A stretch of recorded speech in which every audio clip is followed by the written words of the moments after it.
Hi, True Avatars, and welcome to this bonus episode of your Queer Video Game Podcast. This is episode 55.5, and I am your host, Zoe Wild. I am a transgender and bisexual woman, and my pronouns are she, her.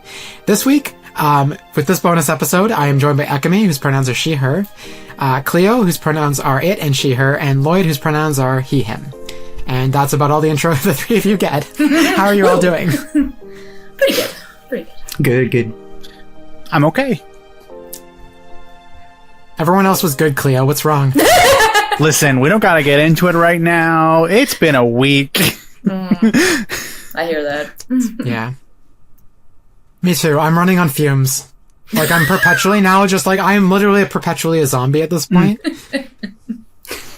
Well, I mean, you People were are telling me, at like, the midnight launch of the new Pokemon game, yeah? Oh, yeah, that was fun. Everyone there, I was talking to you about this before we started recording, but the Nintendo rep there was, like, interviewing people, like, just, like, getting responses, like, surveying people, basically, asking, like, why do you come to the midnight launch? And every single person there was like, well, it's the only time we can come to pick up the game is, like, after, like, 9 p.m. And I was like, Nintendo, take a hint. Make these launches at 9 p.m. instead of midnight. Who cares if the game is 3 hours early? None of us are playing it anyway. We're going to bed after. Exactly. Everyone with adult money buying these games has adult bedtimes. Yeah. It's like, I need to be in bed by 10 usually. Like, I'm a tired person. I have to be up at 5. I should be asleep by now. Yeah. Oh, okay. Let's get into this then. Okay. We're going to be talking about the Steam Next Fest demos this week, True Avatars. And so basically the four of us played each 2 demos. So a total of 8 demos from the October 2025, if I can learn to speak, Steam Next Fest. So like I think every 4 months they do a Steam Next Fest. So February, June, and October. So this should be the last one of the year. This will also probably be the last bonus episode of the year. Cause I don't think there's anything else that's unless there's something surprising that comes up. But anyway, we went through the list of like 60 or so demos. And we had to pick 8. Unfortunately, we couldn't talk about all of them or even have time to play all of them. But we're going to get into that just after these brief messages. As I always ask from you, True Avatars, I do have a few favors. If you like this podcast, please leave a comment, rating, or review on your preferred podcast platform. Spotify has ratings and comments, while Apple has reviews. Engagement like comments, ratings, and reviews helps to grow the podcast. And a growing podcast means a happy podcast host who is forever happy and fulfilled that you enjoy listening to her ramblings, which creates an infinite feedback loop of more podcasts and more everything, basically. And if you're watching the video version on YouTube, please like this episode, leave a comment, and don't forget to hit the subscribe button as well as the notification bell, so you're the first to know when a brand new video drops. Please follow True Avatars, a queer video game podcast, on social media. There are accounts on Blue Sky, Instagram, Twitter, Threads, Facebook, and TikTok at True Avatars, and you can also find the podcast on the official website, trueavatarspodcast.com, no spaces. And remember, this is a weekly queer video game podcast. There's a new episode every Monday morning. Canada time. So check in every week. I aim to bring you news, interviews, and up-to-date discussions that are relevant to queer gamers, so you have a safe space to check in on the world of gaming from a 2S LGBTQIA+ lens. Alright, let's talk demos. We said, Cleo, you're gonna go first? Great. Do you want to talk about the one I liked or the one I disliked so much it almost made me physically ill? Let's talk about the one you liked first. Yeah, I really liked the rhythm game I played, which I forgot to write down the name of. Hang on. Steel Century Groove? Steel Century Groove. I really enjoyed it. I played the entire demo. I got to the last, I suppose the last opponent. I didn't finish it because I was exhausted and sleepy. But I enjoyed it. It feels like a good... I want to go back and through it and try one of the different mechs, or Tenzerks as they're called, because they each have different abilities. I picked the one that you fill up like a solo bar, and every time you do it... Go ahead. Sorry, I was just going to say, before you explain that, like, what's the gameplay loop like? Like, for people, assume that the person listening to this, not the person, there's multiple people that listen, but assume listeners and the audience has never heard of this game in their life before. What's like the elevator pitch? I jumped into it without even thinking. The elevator pitch is you are a young... It starts off like a Pokemon game. Okay. You are... Sold. Yeah, pretty much. Your mom gives you a birthday gift of a mech that is run down. Oh, nice. Yeah. And you're thrust into the I wish world. my mom gave me a mech for my birthday. Right? Isn't it great? You pilot that mech in dance battles. But the That's mech you adorable. get is run down and falling apart. The first time you summon it, it falls over and breaks the fence, and it's it's very, very silly. But from there, it becomes It is a lot like Pokemon because every time you travel between, like, the routes between cities, you meet eyes with another mech pilot, you have to fight. You have to have a dance battle. It is like you are legally obligated to dance battle with me. That's the end of it. Love it. It's on site. Got it. Pretty much. It is really fun. The dance battles are short. I haven't really had one that lasted for more than 2 minutes. It is as simple as the trail is following along on a line. You're hitting the button in time as, like, your pip crosses over, like, the numbered pips on the line. The abilities play into that. The mech I picked, like I said, was a solo bar. You filled it up with one of the abilities, and you had another button that you tapped during that solo, which got you more towards your, like, I think it's called affinity, which is like the end goal of, like, you fill your bar before your opponent, you win, hooray. Oh, cool.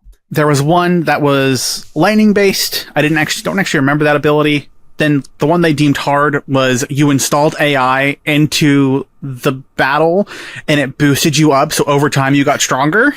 Okay. And there were chips you pick up as you explore that augment your abilities. The ultimate, which is like a big nuke that damages your opponent's affinity bar.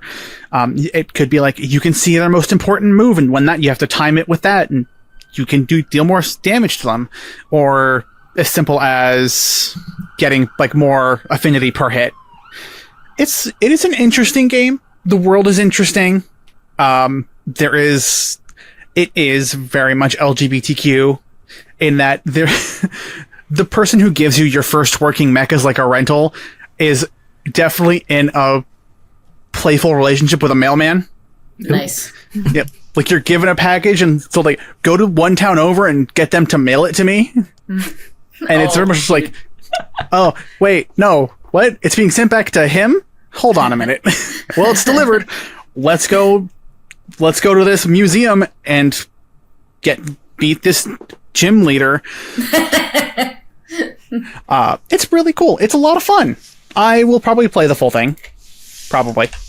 Yeah, I'm gonna basically immediately wishlist that. That sounds really fun. Yeah. There's some character customization at the very beginning. I don't know if there's going to be more later on in terms of outfits, but, like, you can at least pick, like, the colors of your clothes and so on. Pronouns, names, you can change them at any time. It's good. I'm liking it. Queer dance battle Pokemon. Okay, this sounds great. I was watching the clips, and, like, you were talking about, how the line kind of, like, and obviously audio listeners aren't going to be able to see this, but, like, it's just, like, a line, and as you hit the number, like, that's really hard to describe. But, like, if anyone's interested, go check out the Steam page. One of the first clips you'll see there is how it works, and it looks really cool. And also, the synchronized dancing just looks really fun. Like, it looks like kind of like Wicked or something. The property damage. A musical? There's a clip, like, in the museum. The property damage must be astronomical in terms of repairs. Yeah. The best way now I think to describe it would be Osu, but without the mouse movement. Like, you're just clicking to the beat. Oh, okay, yeah. Nice. Cool. It's fun. All right, let's move on to, because I think we've hit about 5. We're gonna do about 5 minutes per game or so. So, Amy, do you want to go next? Sure, absolutely. The game that I'm going to talk about now, for me, is called Laugh Track. Demo obviously available for Next Fest.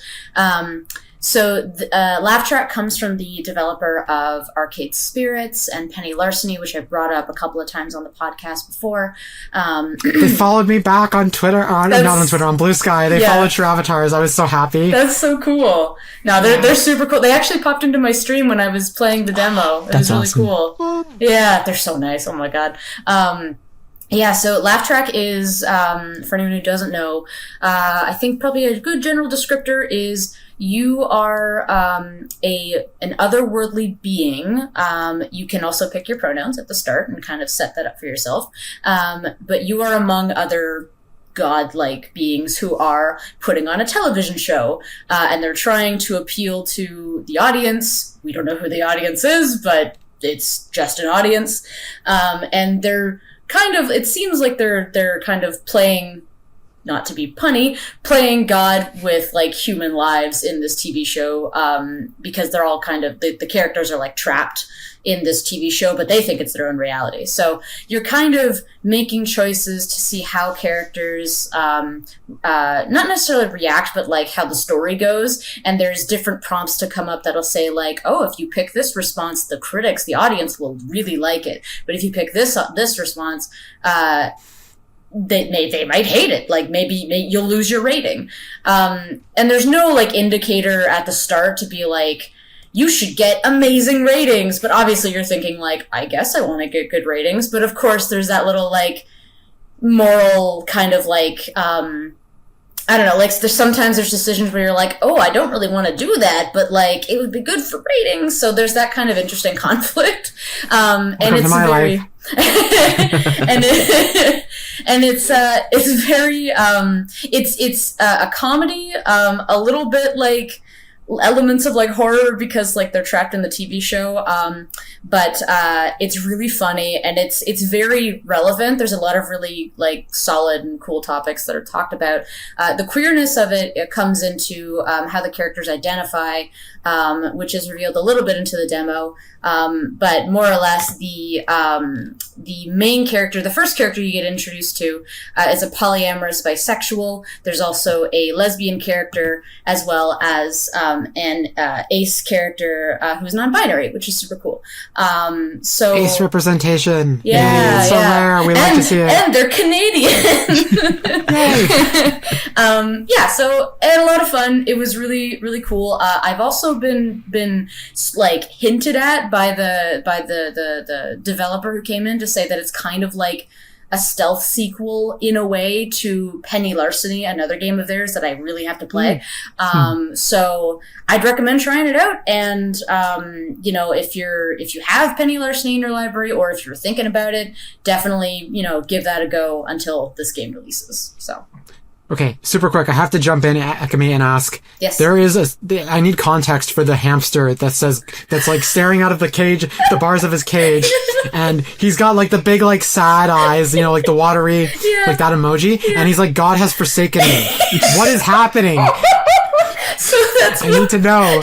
For anyone who wants to see this is on the Steam page. It's one of the screenshots on the list. Oh my God, it's one of the jokes. It's very funny. It's one of those, so for context of like the kind of comedy, it's a little bit dark comedy. So there's like, a bit of a mix of like, everybody's like, there's people who are depressed, but ratings. This poor little hamster is like in this cage and they're like, oh yeah, we have a hamster. Doesn't he look so happy? And it just does a slow zoom in on this hamster with like the saddest violin music. And he's like, God has forsaken me. And then it just cuts back to everybody and everybody's happy. And I'm like, oh no! Is the hamster okay? It was a bit. It was very funny. My dog when I don't walk her every 10 minutes. God has forsaken me.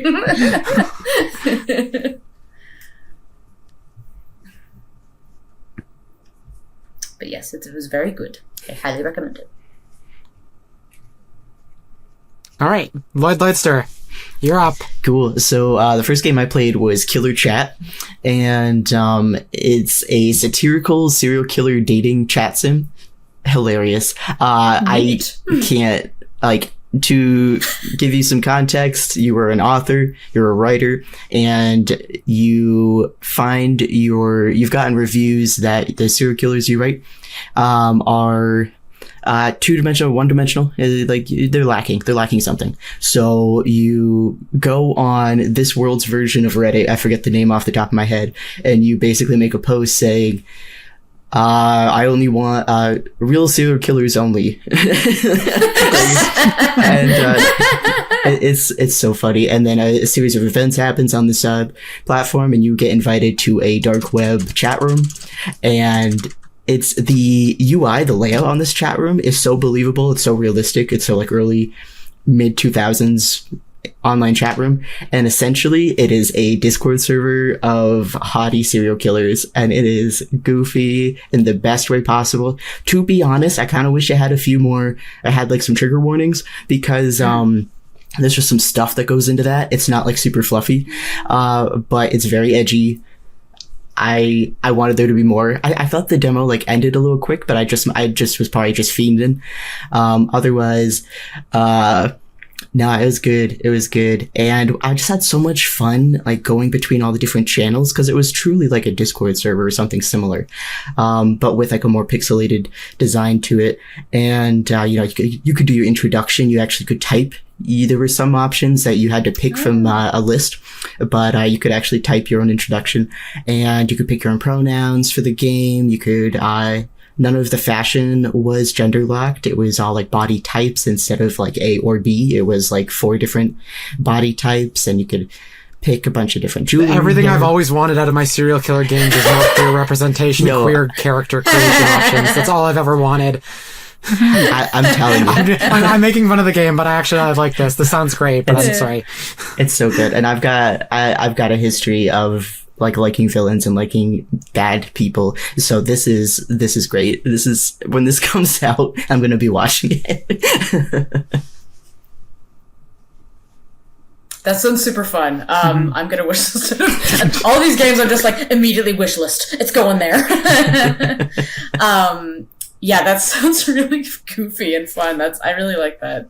I haven't played too many games where like where it's like chat focused, and you kind of make your game. The gameplay is through that, and then you can type in things. That's really neat. But all the games that I have played that have that utilize that UI really interestingly, like it always seems to be they do a really unique way about it, and I feel like from what you've just described, like this is just like I'm like another example of a great idea, like using this format. So that sounds super fun. And you can react to give yourself roles in this. So I had to be like, what kind of killer am I going to pretend to be? It's so good. What kind of, if you were to be a serial killer, what would it be? I was having some trouble because I was doing this. Do you want to be Buffalo Bill, or do you want to be the guy from Psycho? Yeah, like those are the 2 options. That's the okay. For transition.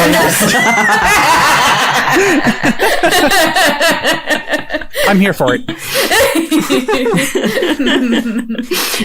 It was funny because I was streaming this, so I'm like not playing this like in my own brain space. I'm doing it with people watching me, and I'm like, I have to like pretend I can be a normal person. Like,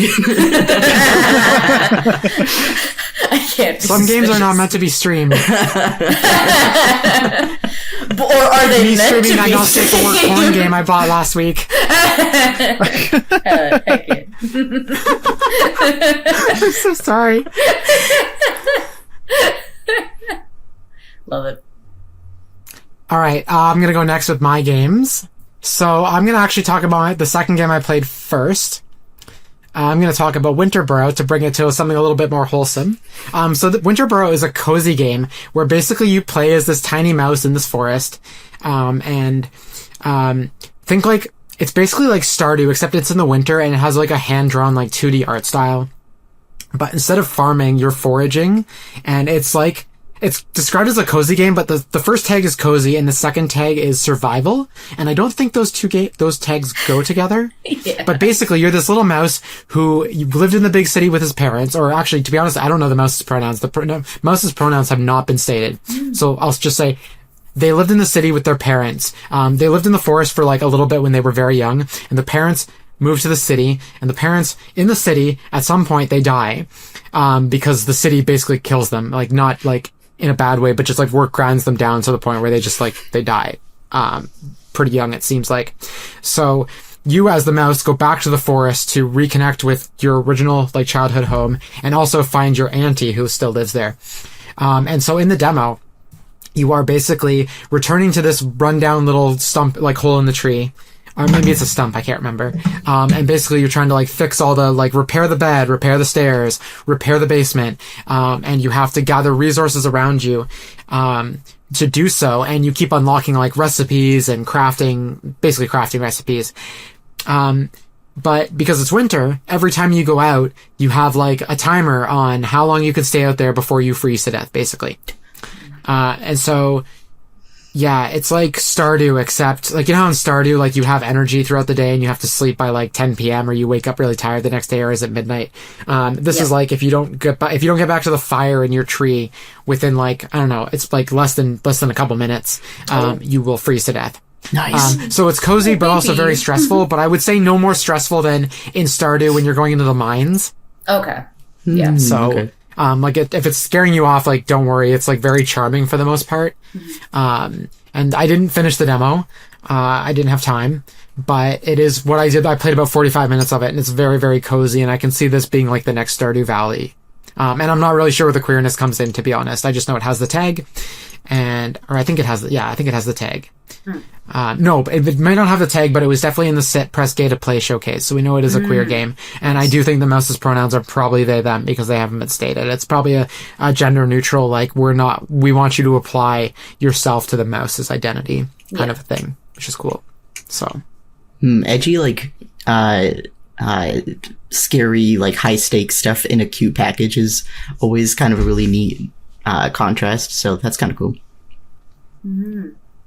Yeah, I remember At first I was like... Oh. Sorry, go ahead. No, I was just going to say, I remember seeing the trailer in another showcase, I think, for this game, and I was like, oh, this looks so cute. I sometimes I'm a little bit hesitant to play, like, I'm just not good at survival games, to be honest. Same. That's why I was not going to play it at first, and then I saw the cozy tag, and I was like, oh, I'll try this then. Yeah, so that's really neat. And I'm...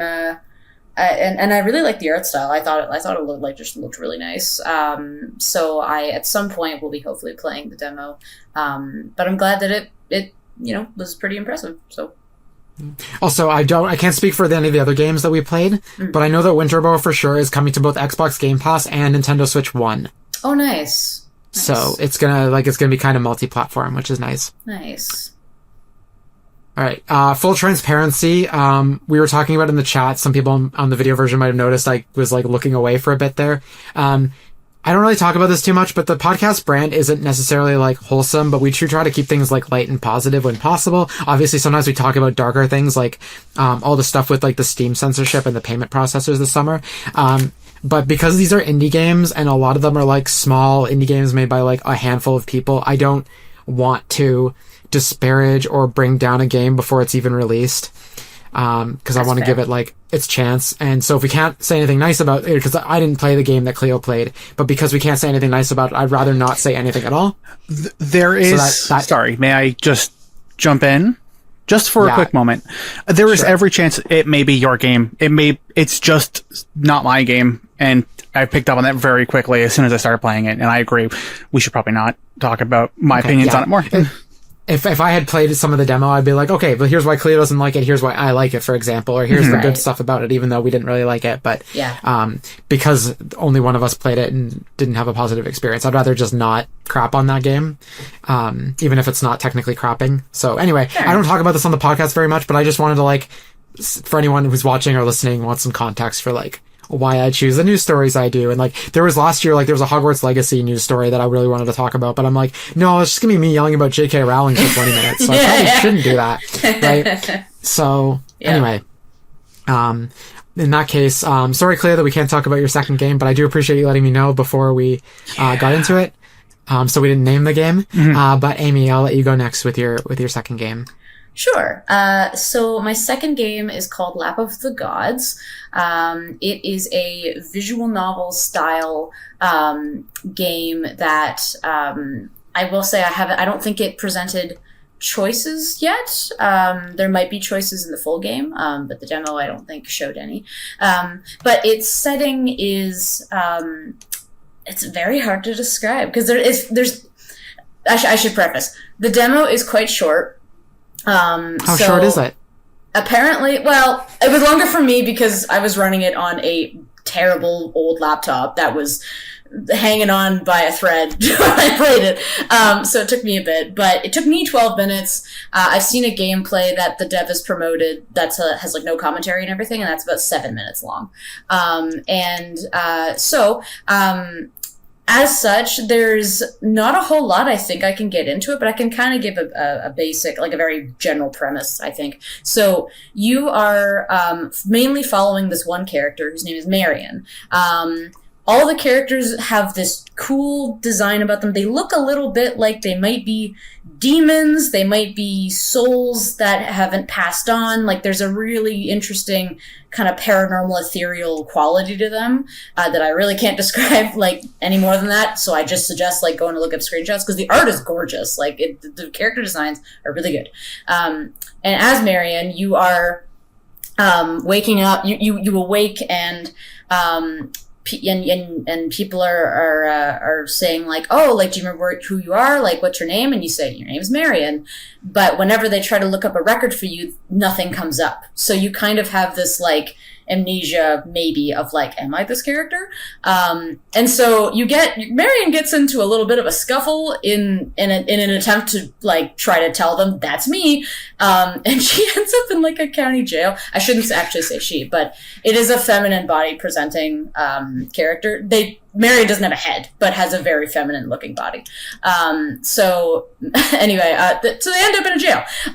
And there Marion also meets this character who's got like a skull head, like a cow skull kind of. And their name is Scorial. I don't know anyone's pronouns. I don't think they got into them in the demo that much, or if at all. And Scorial is just chaos. Like they just come in and they're like, hey, we're cellmates, like, good to see you. And Marion's like, what's going on? Like, what? And then they're like, you should come to my office, I'll get my buddy to bail us out. And then then Scorial calls their buddy their boy toy.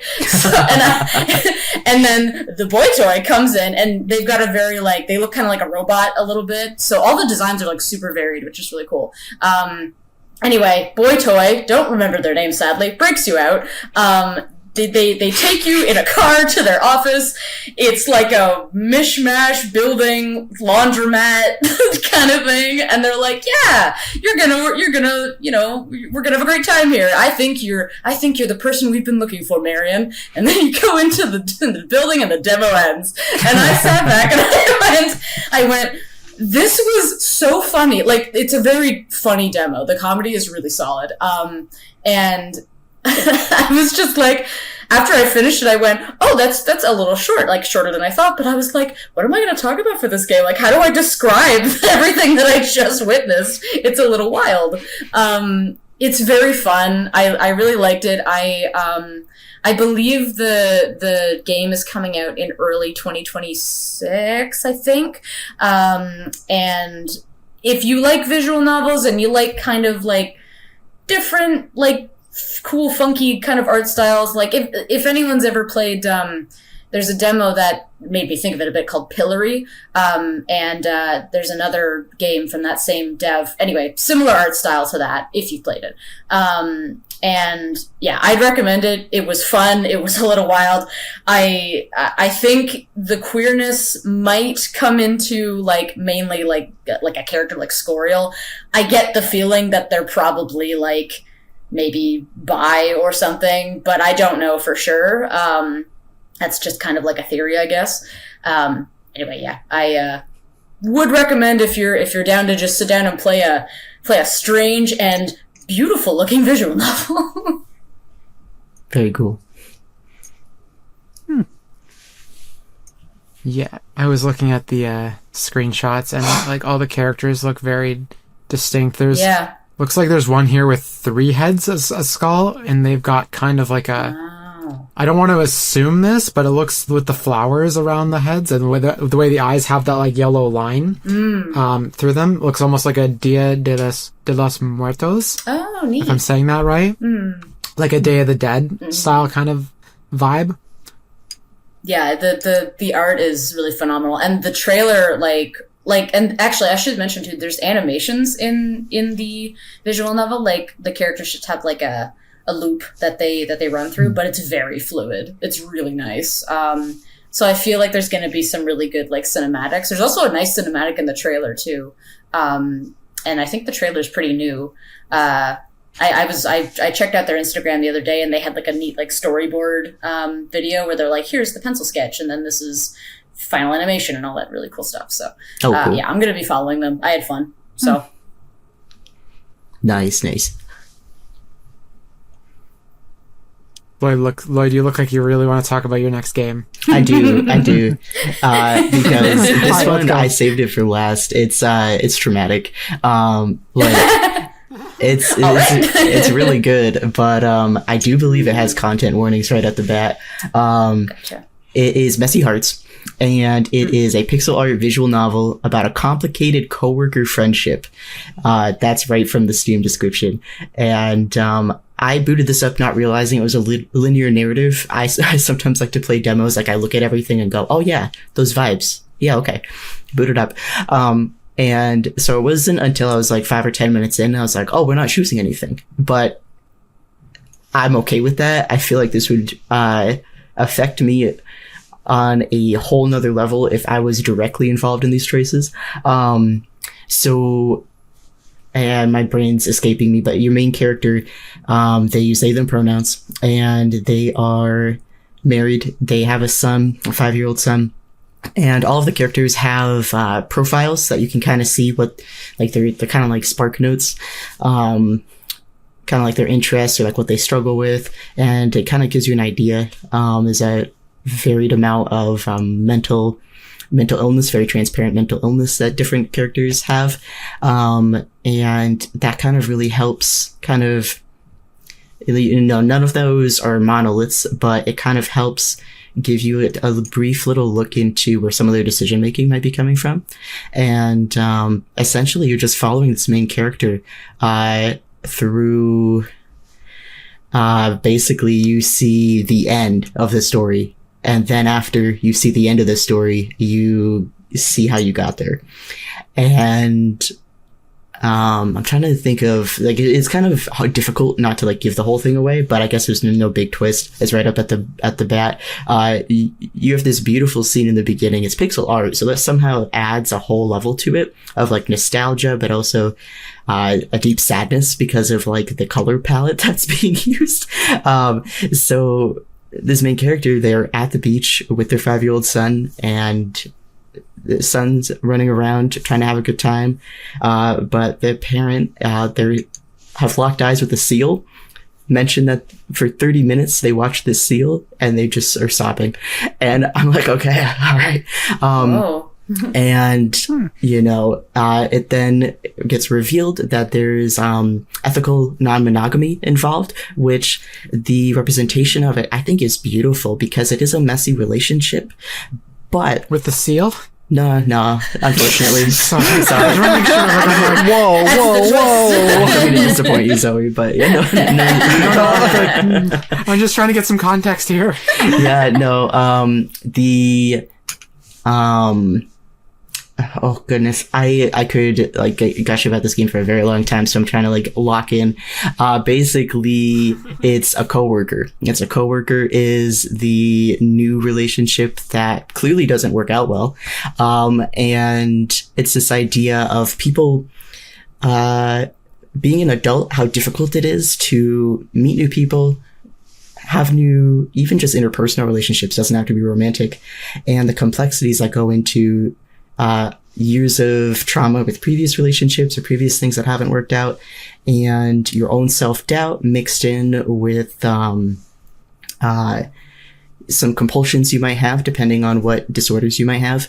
And just, it's so realistic in a not stereotypical way. Like OCD is represented in a really wonderful way, and not like the Hollywood everything needs to be clean. Like obviously some people have that experience, but OCD in this context is more about like the repetitive compulsive thoughts. And I personally know people with OCD, and to see it represented like this in such an authentic and raw way, I'm like, wow. Wow, this is, I'm gonna get this game when it comes out. Like it's really beautiful. That's really nice amazing. to hear. Sorry, I'm gonna read. Lloyd described it very beautifully, but it came from a place of like, trying to keep it too brief, and I think that might have actually been to the detriment, because I was like, hey, you guys each get 5 minutes for these games. So I'm just going to read the Steam summary. Messy Hearts is a pixel art visual novel about a complicated coworker friendship. Through journal-style narration, Florence unpacks romance, trauma, and some messy boundaries in a deeply personal story of mental health and heartbreak. No choices. This is a linear narrative. And also, I just want to note, too, that when I was looking through the screenshots here on Steam, the art style is all pixel art, but it seems to vary between which era of pixel art it's taking inspiration from, which I think is really cool. Some of it looks like late 70s Atari. Other stuff looks like modern, like, here's what we would do with pixel art now if we were still making, like, Super Nintendo games. Anyway, sorry. If anyone wants to jump in and say something, I didn't mean to overrun it. I just was like, maybe this would apply to listeners too, but I couldn't get a sense of exactly what was going on other than like sorry, and I don't mean to like disparage you, Lloyd. I think your description was beautiful and it intrigued me. I'm so sorry. No, I just wanted to like give some context. I get it. Lloyd is not getting invited back. No. I'm just kidding. Yeah, I liked it was really nice to hear about the like, especially like the OCD representation. I feel like I don't see a whole lot of that in a lot of the games that I've played. And that kind of like what sounds to be a very emotional story, and utilizing pixel art to its benefit and to like kind of capture a real interesting experience. It reminds me a little bit of like I wonder if I would feel similar playing it as I would to when I played To the Moon, if anyone's played that game, because that is also a very emotional story. All the Freebird games are for that story, but and they use pixel art in really interesting ways. So I'm gonna wish list this right now. All right, I'm gonna talk about the last game here, and that game is one I've already talked about in the podcast because I think it was 2 or 3 weeks ago we found out that this game was going back into development, and as it's part of Steam Next Fest now. I think it's the old demo, but the game I'm talking about is Dead Pets Unleashed, a title I do not like. I do not like that they call themselves, so it's the name of a band actually. So in this game, it's a visual novel / rhythm game, point and click as well. And so you're playing this character whose name is escaping me right now, but the main character is part of this band called Dead Pets. And I'm not a fan of the name. They kind of address it in the demo, but not really. But aside from that, the game is brilliant. Like, the game is really good. It's got some, like, Scott Pilgrim-ness to it, if you're kind of into that. It did remind me a little bit of Unbeatable, although I found the rhythm style gameplay a little bit easier. But basically, and actually, Lloyd, I'm going to do the same thing. I'm going to read the, like, Steam summary, because it's a little bit easier to kind of gather my thoughts this way. Gordy and her punk band Dead Pets haven't hit it big, but they will any day now. Go to band practice, crush a diner shift, chat with friends, and manage Gordy's mess of a life. Unleash your inner demon in a feminist, slice-of-life, management-light, minigame-heavy, narrative rhythm game. So there's a lot of stuff going on in this game, as the description implies. And so when I first heard about this game, that that another studio had bought it, it was originally developed by Triple Topping, and now Akupara Games is picking up that, basically picking up the bills, so to speak. And when I was looking at this, the thing that intrigued me wasn't that it was a rhythm game, but that there was tons of mini games in it. And the one that intrigued me the most was that there is a pinball mini game, but the pinball, it takes place inside a uterus, and you are playing pinball with the ovaries and the egg. And I was like, that is cool. That is weird. First off, I like pinball, but also feminist pinball. And so I played the demo in the hopes that mini game would be in the demo. It was sadly not, but there were a lot of other fun mini games. There were a bunch. The diner one is stressful because this game doesn't have controller support, so you're basically stuck with mouse and keyboard, which I cannot stand playing as. It's just not for me. But basically you have to like wait tables and like clean tables and bring food back and forth, and like you're also hosting, so you have to bring people to and from their table, and you've got like, you know, every time someone says like, "Oh, I know what I want to order," you hear like a snap of the fingers, and you're like, "Oh, it feels a little bit rude, but also a bit stressful." You're like, "Oh, okay." And then if I could never get higher than a 3 out of 5 rating on each of the times I played this, and then my boss at the end was always like, "You're kind of bad at your job," and I was like, "I know." But the real vibe of this game is that like there's like a social element to it. And so every time you make a choice in the game, you're basically like, you're given two choices. You're like, you can do this, which will give you social credit, or you can do this, which will make you a good person, basically. And so, like, do you want to pay your rent, or do you want to ask for more time to pay your rent? And, like, not paying your rent will get you good, like, add skill points to your band, but not paying, like, it'll, like, obviously make your landlord hate you. Yeah. But then paying your rent will make your landlord love you, but it'll make you less cool with the band. It'll make you less punk. And every day that those stats kind of reset, so you kind of get a chance to kind of start over each time. And the game is broken into chapters. Each chapter takes place over a few days, and the demo does end on a like pretty intense content warning for a sexual assault scene, which is implied but very heavily implied. So the game is very light and funny up until that point, and I'm not sure, because the demo ends when it gets kind of darker, you do wonder like, where is the game going to go with this? But I did like the music. The punk music is very great. A lot of songs repeat, and I'm not sure if that's because the game isn't finished. I'm not sure if that's intentional, and I'm not sure if that's just because the band is a young band that's relatively new and they don't have a lot of songs, because at one point in the demo, your character is like prompted to write a new song, and then you play that song later. So I'm not sure if it's just like a limited thing. There's a lot of other stuff in this demo. There's some elements that are like bordering on not safe for work. There's one mini game that this isn't not safe for work, but basically your band is playing a show, and the singer gets her period in the middle of the show, and she's like, F, I'm bleeding. Yeah. And then so the crowd starts throwing tampons on stage, and you have to catch 5 of them to stop the bleeding as part of the mini game. It's really weird. I love that so much. Yeah. So, yeah. That's basically the elevator pitch for this game. I think you should go check it out if you can get past the whole concept. There's no actual dead pets in the game. That's just the name of the band. They make a joke about the fact that the name is kind of grotesque, but it's mostly an offhand joke at the beginning to kind of address it. I don't think this game needs to be called Dead Pets Unleashed. I think they can find another shocking name that doesn't invoke the idea of dead pets. Like, I would literally prefer Dead Humans Unleashed over Dead Pets Unleashed, because I think people can stomach dead people more than they can stomach dead animals. This is something I've noticed in media. Like, there isn't a website called Does the Human Die, but there is a website called Does the Dog Die, right? Yeah. So, the dog does not die in this game, but the name does invoke. Anyway, I don't like the name at all. Like, it doesn't invoke feminism. It doesn't invoke anything edgy or punk. It just invokes the idea of dead animals, which I don't. But aside from that, though, this demo was awesome. The only thing that I was actually sad about playing the demo was that the uterus pinball minigame was not in there. They're trying to, like, perfect it so it's going to be the best minigame in the whole game. They need to take the time. Yeah, more incentive to play the game. Yeah. Oh, no, sorry, go. No, I was just saying that's incentive for when the game comes out. Hiding the best of it. I really liked that. The tampon scene. That's so good. I love that. It's so, I'm gonna wish for the 50th time. I'm gonna wish list this game. I'm gonna say that on the podcast. Amy's wallet is just like I'm making the motion of like throwing cash on stage. Yeah, there goes my money. Yeah. At the front row of the show, just throwing the credit card on stage, like, take this one. I need it. Change your name. I need it.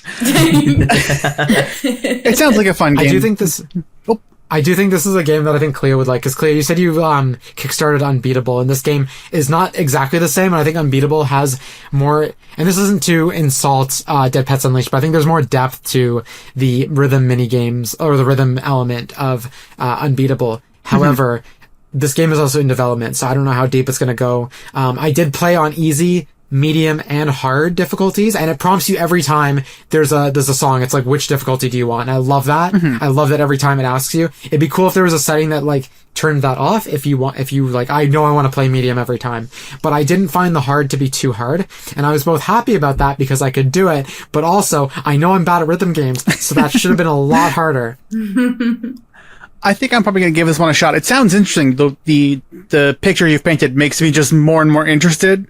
The minigames sound fun. I definitely want to see what the rhythm part of it is. If it's like, is it just like the live music? Is there more to it?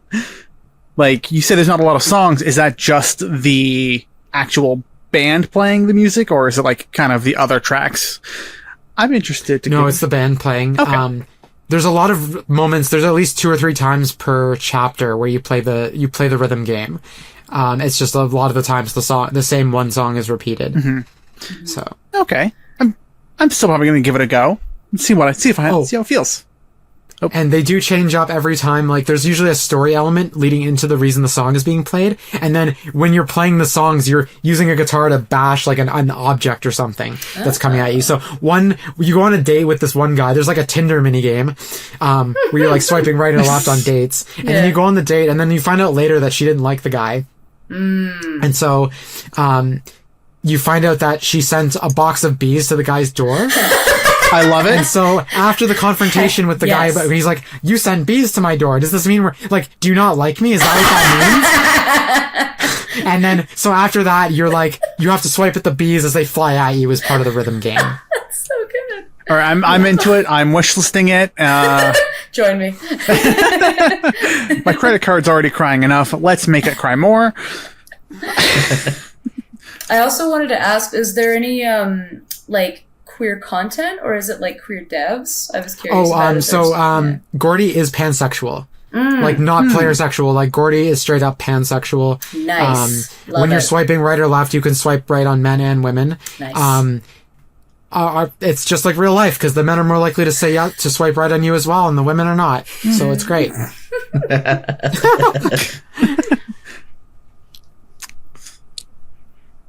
Art imitating life. Do the men open with really bad, like, questions? I think he opened with a bad, like, not punchline, but like pickup line. Pickup line is the word I'm looking for. Yeah. Okay. Do the men? Oh no, I think he actually opened. I think he what do you call it when you like give a lot of compliments? It's love bombing. Yes. Is that what it's called? I think so. Yeah, I think he love bombed actually. I think he love bombed. He was like, "Oh my," and he spoke like he was medieval. He was like, "Oh my dearest love, oh my god, I want to serenade you with my adoration." So does imitate life then? Okay. Any of the guys have just pictures of either them shirtless after a workout, them near a car, or them just holding up the fish they caught? No, but all the characters in this game are like some variety of like creature. So like some guys are literally just a mouth, like a round mouth, like the Dune worm. Yeah. Amazing. Or maybe not the Dune worm, but the Star Wars worm. It's just like just a big mouth. Yeah. The Sarlacc? No eyes. And I'm like, am I attracted to this person? No, but maybe Gordy is? Like, I don't know what Gordy's into. So that's cool that Gordy's pansexual as well. We've talked a lot about player sexuality, but like, I mean, having an actually just like pansexual character is really cool. Yeah. Any other thoughts on any of the games before we wrap up? My wallet's empty now after all these games I'm wishlisting, so...